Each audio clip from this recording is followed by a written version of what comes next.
اور پھر یکایک میرے سینے کا خلا غبارے کی طرح پھول کر ایک ہمکتی ہوئی خواہش میں تبدیل ہو گیا، اور میں سوچنے لگا کہ کاش میں بھی ایک روڈ رولر ہوتا۔ مصنف بتاتے ہیں کہ میں نے تمام عمر ریل گاڑی یا کار میں سفر کیا، اور یہ جب دونوں چیزیں رفتار پکڑتی ہیں تو ارد گرد کی چیزوں کو الٹ پلٹ کر دیتی ہیں اور وہ پیچھے بھاگتی ہوئی نظر آتی ہیں۔ لیکن یہ روڈ رولر جو ہے یہ ارد گرد کی دنیا کو جگاتا ضرور ہے، مگر اسے الٹ پلٹ نہیں کرتا اور چیزوں کو گھبرا کر اٹھ بھاگنے پر مجبور نہیں کرتا۔ یہ اس کی سب سے بڑی خوبی ہے۔ اور وہ یہ کہتے ہیں کہ مجھے معلوم ہوا کہ موجودگی ہی زندگی کا اصل حسن ہے۔ وہ کہتے ہیں کہ میرے سامنے نظر آنے والی تمام اشیاء جیسے پہاڑ، نہر، دریا، پرندے، کھیت، وہ ساکن کھڑے ہوئے تھے، لیکن تیز رفتاری کی وجہ سے ہم موجودگی کا احساس نہیں کر پاتے۔ بقول شاعر، ہم کو مطلوب ہیں کچھ فیصلے جلدی جلدی، کرۂ ارض ذرا تیز گھمایا جائے۔ وہ کہتے ہیں کہ پہلے میں سوچا کرتا تھا کہ اگر کسی طریقے سے کم کی جا سکے تو ہست یعنی زندگی کے لباس کی بنت میں جگہ جگہ سوراخ ہو جائیں گے اور ہمیشگی کی روشنی اس میں سے چھن چھن کر نکلتی محسوس ہوگی اور میں اس روشنی میں بھیگ جاؤں گا۔ صوفیہ جس طرح مراقبے کی مشق کرتے ہیں اور خالی الذہن ہو کر کسی گوشے میں سر جھکا کر بیٹھ جاتے ہیں اور پھر آنکھیں بند کر کے باطن کی سیر کرتے ہیں، اور اس مشاہدہ غیبی کے ساتھ انہیں ذہنی سکون حاصل ہوتا ہے اور انسان جو ہے وہ یکسو ہو کر ایک نقطے پر غور و فکر کرنے کی عادت اس میں پیدا ہوتی ہے، تو شاید ان کا مقصد بھی یہ ہے کہ مراقبے کے ذریعے اپنی رفتار کو کم سطح پر لا کر ایک سوہانی کیفیت سے متعارف ہونا۔ تو مصنف کہتے ہیں کہ مجھے آج ایسا محسوس ہو رہا تھا جیسے موجودگی زندگی کے رکے ہوئے بے جان وجود کا نام نہیں ہے، اور نہ ہی یہ زندگی مرکز پر چڑھا ہوا کوئی ریشمی مہین سا غلاف ہے، بلکہ یہ ایک بھرپور شے ہے اور جو پوری طرح گندھی ہوئی ہے، اور اس کی ایک اپنی شخصیت ہے، اپنی پہچان ہے، اپنا کردار ہے اور اپنی رفتار ہے جو اس کے ہونے کی خبر دیتی ہے۔ آہستہ رفتار ایک بھرپور زندگی ہے۔ بقول منیر نیازی، منیر اس ملک پر آسیب کا سایہ ہے یا کیا ہے کہ حرکت تیز تر ہے اور سفر آہستہ آہستہ۔ مصنف یہ کہتے ہیں کہ روڈ رولر پر تقریباً 2 گھنٹے سفر کے بعد انہوں نے ڈرائیور سے کہا کہ اب میں گھر جانا چاہتا ہوں۔ ڈرائیور نے کہا کہ میں آپ کو روڈ رولر پر ہی گھر چھوڑ آتا ہوں، لیکن مصنف شکریہ ادا کرتے ہیں اور کہتے ہیں کہ نہیں، مجھے جلدی گھر پہنچنا ہے۔ اصل میں وہ کہتے ہیں کہ میری کیفیت اب بدل چکی تھی، اب میں زندگی کی موجودگی اور اس کی خوبصورتی اور حقیقت سے آشنا ہو چکا تھا۔ مجھ پر رفتار اور قیام کا فلسفہ عیاں ہو چکا تھا۔ رفتار تیز ہو تو ہم زندگی کی خوبصورتی کو محسوس نہیں کر سکیں گے۔ ہر چیز ایک لمحے کے لیے سکرین پر نمودار ہوگی اور پھر گزر جائے گی، جبکہ رفتار اگر کم ہوگی تو ہم زندگی کی موجودگی اور اس کی خوبصورتی کو محسوس کر سکیں گے۔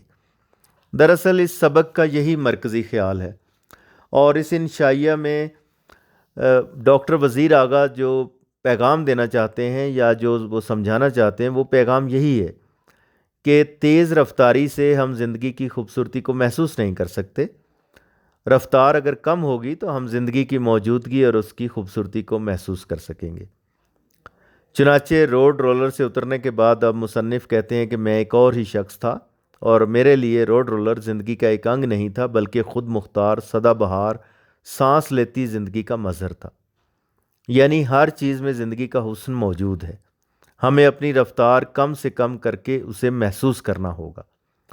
وہ سوچنے لگے کہ ہر خواہش کے اندر ایک خلا ہوتا ہے جسے وہ باہر کے مادی وجود سے بھر لینا چاہتی ہے، اور جب وہ اس کو خلا کو بھر لیتی ہے تو اس کا سانس رک جاتا ہے اور دم گھٹنے لگتا ہے اور خواہش مر جاتی ہے۔ روڈ رولر اندر سے خالی نہیں ہوتا ہے، لہٰذا اس میں یہ خامی نہیں۔ روڈ رولر ایک مضبوط، ٹھوس اور ہر اعتبار سے بھرپور وجود ہے، اسے باہر کی کسی شے سے خود کو بھرنے کی ضرورت نہیں ہوتی۔ یہ قناعت اور تسلیم و رضا کا مقام صوفیاء کو بڑی محنت و مشقت، مراقبوں اور ریاضتوں کے بعد حاصل ہوتا ہے۔ روڈ رولر کے سفر کے بعد میرے اندر ایک عجیب سا احساس تھا۔ پھر اچانک میرے سینے کا خلا کسی غبارے کی مانند پھول کر ایک خواہش میں تبدیل ہو گیا، اور میں سوچنے لگا کہ کاش میں بھی ایک روڈ رولر ہوتا، تاکہ میرا وجود بھی اندر سے خالی نہ ہوتا بلکہ روڈ رولر کی طرح بھرا ہوا ہوتا۔ عزیز طلبہ، اس سبق میں جو مشکل الفاظ استعمال ہوئے ہیں ان کے معنی بھی دیکھ لیں، اور اس میں جو چند ایک الفاظ میں دہرا دیتا ہوں، جیسے انشائیہ نگاری، مختصر ادبی تحریر جس میں ذاتی تاثرات بیان کیے جائیں، عجوبہ روزگار یعنی دنیا میں ایک منفرد چیز، قوی الجثہ یعنی بھاری جسم کا، نقاد تنقید کرنے والا، معیت میں یعنی موجودگی میں، ہمراہی میں، اللہ لوک اللہ والا جسے دنیا داری کی زیادہ سمجھ نہ ہو، دھونی رمائے بیٹھنا یعنی آگ کے گرد بیٹھنا اور عبادت کرنا، اسپِ تازی یعنی تیز گھوڑا، عربی گھوڑا، ہودے پر یعنی ہاتھی پر بیٹھنے کے لیے جو بنائی جانے والی لکڑی ہوتی ہے، نٹ کھٹ یعنی شرارتی، بھاشا زبان، پرت طے، عمل معکوس الٹ عمل، بل بطوڑی چھوٹے الو کی مادہ، مستورات عورتیں، ہست زندگی، تغیر تبدیلی، بنت بناوٹ، ثبات اپنے حال پر قائم رہنا، بقا، ابدیت ہمیشگی، مظہر اظہار۔ امید ہے کہ یہ سبق اب آپ اچھے طریقے سے سمجھ گئے ہوں گے۔ سلامت رہیے۔